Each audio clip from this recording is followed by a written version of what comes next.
I've always been an A student. I've always been diligent with my studying and always stayed on top of my studies and homework and everything like that.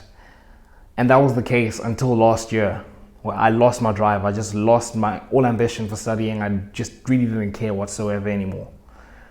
Does that story relate to you in some way? Maybe you weren't even an A student before, you just never really cared about studying, but you know it's good for you and you need to do it so you can build a better life for yourself. Well, this video is for you. I've found a new way to motivate myself to study to become a CA. So what I'm doing is I'm studying to become a chartered accountant, and I've had a good run in terms of studying. I started properly studying when I was in grade 6. So if I'm to put together all those years, it's what, 10 years? I think it's been 10 years of just diligent studying, staying on top of everything, being an A student. And I'm studying a difficult degree, okay? And last year was my 3rd year, and now I'm in my postgraduate. Last year, it wasn't even that it was difficult. They always say it's a difficult year, but it wasn't that. I stopped caring. I burnt out, and it wasn't as good. I still passed my year. I was still fine.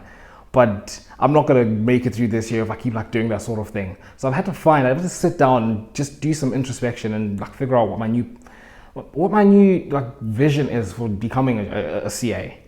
And it's gonna link to this concept that I learned from, it was Kevin Samuels. I remember he was speaking about, if you're having a group, if you need to link with high value men. He was always speaking about being a high value man and meeting other high value men and having a group. And you want to have a group where one's a lawyer, one's a doctor, one's an accountant, one's sales and whatever it is. And for me, that properly hits with me. It definitely motivates me, because I've always wanted to have a group of like-minded men, and I always dream about in the future I'm gonna have a group of 6 of us, and we're just all on a similar journey, and we got self-improvement and that sort of thing. And I was okay, so let's see, if we're gonna have that kind of group, someone's gonna be a lawyer, someone's gonna be a doctor, whatever, I'm gonna be the chartered accountant of our group.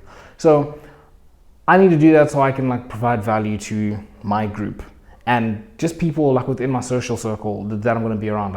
I'll be very valuable with tax things and other things like that. And especially with tax. Tax is one of the modules I have to do, and I absolutely despise it. I hate it so much. But that is probably going to be the most important pillar of being an accountant. It's going to make me the most valuable. So now I need to, I need to bridge the gap, because I'm at a point now where I've mentioned my postgraduate year that I'm in now is probably it's the hardest. It's the hardest, certainly up to this point, it's the hardest it's ever been. And I think probably in the whole journey, it is the hardest year. It's the year that you do become a CA. And I need to give my best, but I'm at my lowest. So I need to bridge that gap somehow. So I've found that link. And to go back to you, if you're looking for a reason to learn how to revive your motivation to study, it's find a link between what you're studying and what you want to be, and something that excites you. And I'm not talking about just something bland I want to have a good career, I want to impress my parents, I want to have money.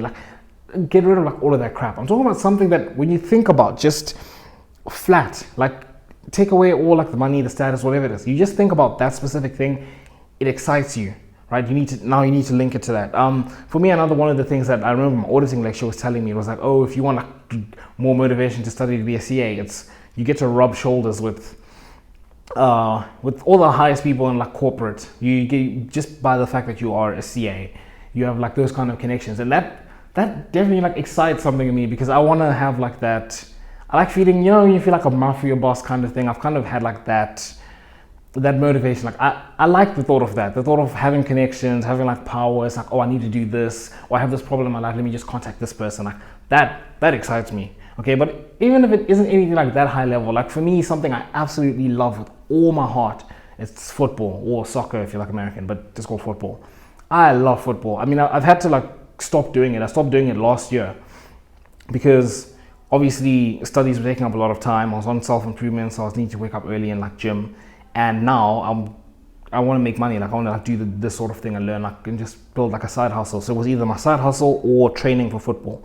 And I just had to drop the football basically and just set it off for a later date. But another way I can link that to my studies is that if I study and become a proper chartered accountant, or I complete this journey, whatever it is, I have no plans of working a 9 to 5. I just want to finish my journey, and by the time I'm finished, I've also got my YouTube and everything taking off, and then I can just be a qualified CA, but go do whatever it is that I want, help it in my business and use it with my connections and that sort of thing. But the way I link it is that I finish this journey, I'm gonna have like the money and the connections and the people to sort of like hang around with, so I can play football as much as I want. Like if I sort this out, if I just get through this year and I get through the next 3 years after this, but they'll be more bearable because I'll be like working. I get to play football. Like I get to do what I love. Like if you can find a link like that, it can really revive your motivation for studying. And yeah, that's basically all I got to say for this video. Make sure you hit subscribe to join the Self-Improvement Brotherhood. And until next time, I'll see you boys.